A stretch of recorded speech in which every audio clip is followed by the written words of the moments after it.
All right, for the cosecant, secant, and cotangent graphs, it just is really helpful, first of all, to use Desmos, and then also to think about kind of inverse graphs, right? So what I've drawn on the screen is, on this first graph on number 36, I've drawn the basic sine graph. All right, and then remember, cosecant is 1 over sine, and so the other graph that I drew, although it's a little, I guess I chose kind of some poor colors, is, yeah, that is not going to be a good idea. These highlighted blue, notice it's this parabolic shape, but they don't run into each other, cross over each other, and this is why.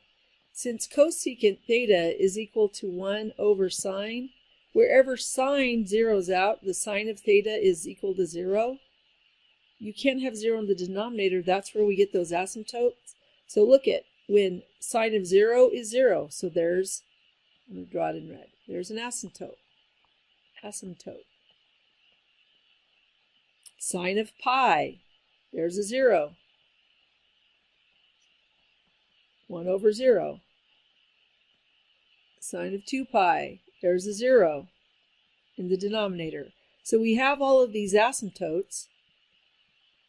So now we have these borders, and then look at, we have our basic sine functions. And remember, cosecant is the inverse. So as this is going up, look at, that's inverted. This right here, let me choose a different color.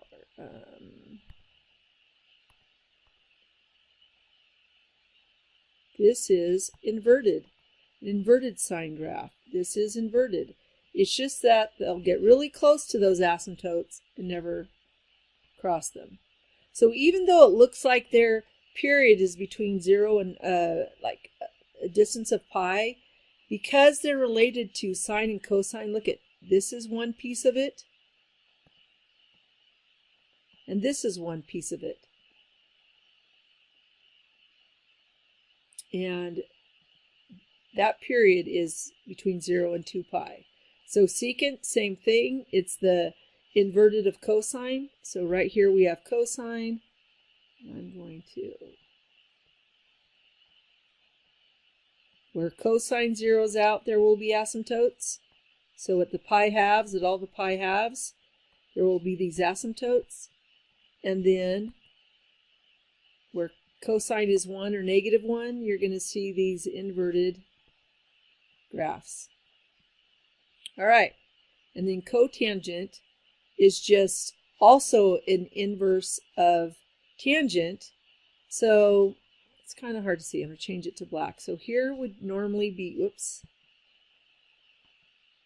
Here would normally be the tangent function right here. It looks like this, the tangent graph. And notice the cotangent in the hot pink there, not really, probably a better color for that, but it is flipped. It's an inverted form, and notice, because cotangent is cosine over sine, or 1 over tangent, where sine is 0, so at 0, pi, and 2 pi, we have asymptotes. All right, so that's the basic of graphing, and I think that that's all I wanted to cover. When they get shifted, you're still going to have to apply the other principles. So if you had y is equal to 3 cosecant pi fourths minus pi 6, say minus 2, you're still going to do the same process of transforming.